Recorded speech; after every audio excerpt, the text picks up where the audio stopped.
One of the things we could, That's what we do every year, that's why we have this meeting. one of the things we could look at is personnel we're budgeting at 100%. I've done that because at 90 it's been very, very, well, we're very concerned. I guess we're doing, what did you say we're coming in at, Jennifer? We were coming in at $3,000, 97% or something, or 3% under, or whatever you said. Budget personnel was all up. Yeah, just personnel. Budgeted 10 something and it's coming in at 97. Just in the personnel category. So we could look at something like that. But we cut personnel total. We have, we look down, how many positions in general fund? 21 in capital. A lot of those are part-time positions from somewhere. I don't know. Now, we're talking capital, what's the term they use here? Capital expenditures or capital projects are another 9, I know. Yes. But it still ends up being a transfer. And I only say that because we still have to get through EMA and VDA and health fund tonight. Just to clarify, why don't you, Sewer stuff doesn't, sewer stuff comes out. Utility really. most everything is funded by EMA, Aaron, isn't that correct? Yes. And so we're going to talk about that in a little bit here tonight too, EMA. General fund is funding a few specific things. You want to go over those funds and the transfers, it's VDA, EDA. So, yeah, there's $15.0888 million going out of general fund to fund other funds. $6.6 million does fire, 7.8 is police. 120,000 of EPTA is the same, all three of those are the same as last year. And again, CIC is 40,000, which is the exact same. VDA is at 20,000 overall from last year, and that's due to Mike Cooper's contract.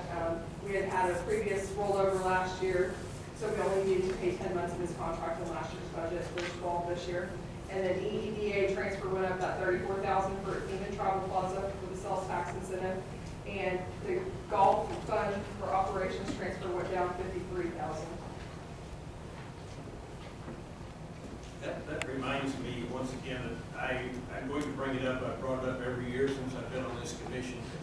$48,000 a year we're paying to Kurt Rogo, which I think is just a waste of our money. And he's come from time to time to give us reports. I've never figured out exactly what he's doing for us to earn $48,000 a year. I'm proposing once again that we take that item out of the budget. Well, I can say, I'll just jump in here too, because Commissioner, I've honestly felt the way you have from time to time until I fill this job. And when I sat down and talked to him in depth early back in January, I was skeptical myself too.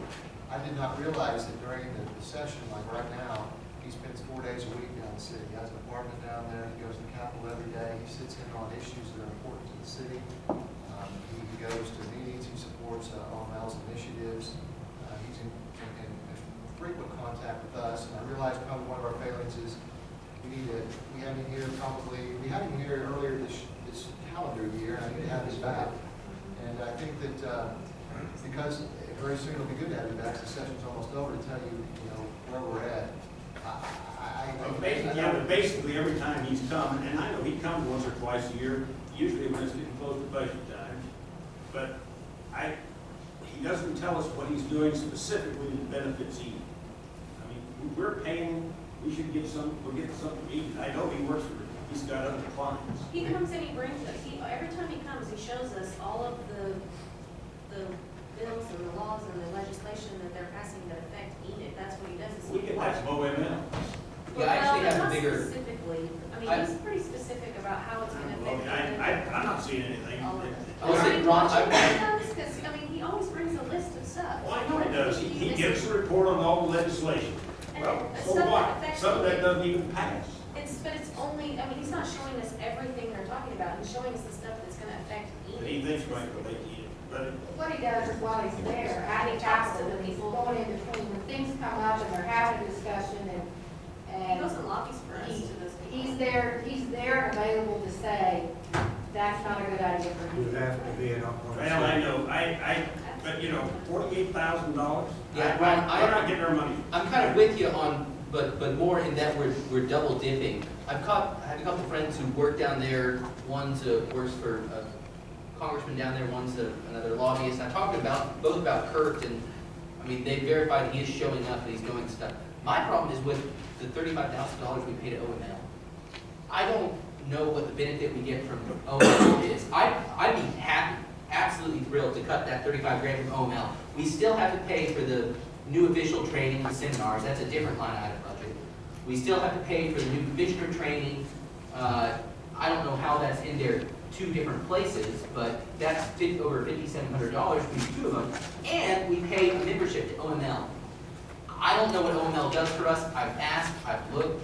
I understand that we get that same kind of lobbying stuff, but they lobby generally for everybody and not for nothing, but we get that benefit if we don't pay him anyway. Kurt does stuff for us. I don't think OML does. I just like to know what the special stuff is he does for us. Like say, he managed to come up with one anecdotal story about how he happened to be in the hallway when somebody forgot something. But I want to know what he does on purpose. Well, and that's part of what that god-awful job is. And, you know, it sounds horrible, but it is just sitting around. Great, I like that. Well, I I can can't come sit down still here now, for $48,000 a year for not having to do anything. I'd be tickled to death. I think they're fair questions. It kind of goes back to when we had a discussion about marketing. We talked about, Commissioner Brownlee said, you don't know the value of this, it's hard to put a value on it. And that's really what it is. We're talking about things. I just want to hear more about the value. His one story that he told me sold me on the value when he talked about that bill to lower the sales tax to 0.5% on retention. It would not have happened if he had not been down at the Capitol at the right time with his connections to go into the 4-liter and get that on the floor. Now, maybe it would have passed this year or the next year, but the reason it passed last year is because of Kurt Rowe. And he may be right. And that story was enough to me. That was That's revenue that's that's not in $100-some thousand that right there. We is- paid him for 4 years to be there one time. I think that was money well spent. Maybe you're right. I'm not going to belabor it. If the rest of the commission thinks that he's doing a spectacular job, well, that's fine with me. Well, what do you think about the I don't want 35 to talk grand? about the general government item. What do you think about the 35,000 for OML? OML at least send us a report. I get one almost every week or so, you know, on the legislation and things that they think we're going to I impact. sign up for newsletters for free all the time. That's helpful. I don't know why we're paying 35 grand for that. I don't know, maybe there's some other newsletter. I don't think you can cut that fee in half, because that's based on a percentage. Well, I want to get rid of it entirely. Just a minute. I'm on the board going now. They have had cities that have done exactly what you're talking about. They're all coming back. You can't be effective unless you're on the grounds in Oklahoma City. But that's You can't be effective from Enid, Oklahoma, if you don't have a Kurt logo or somebody, whether it's hired. Right hand like Kurt logo. They work in tandem. Wait just a minute. Y'all can talk all the time you want to,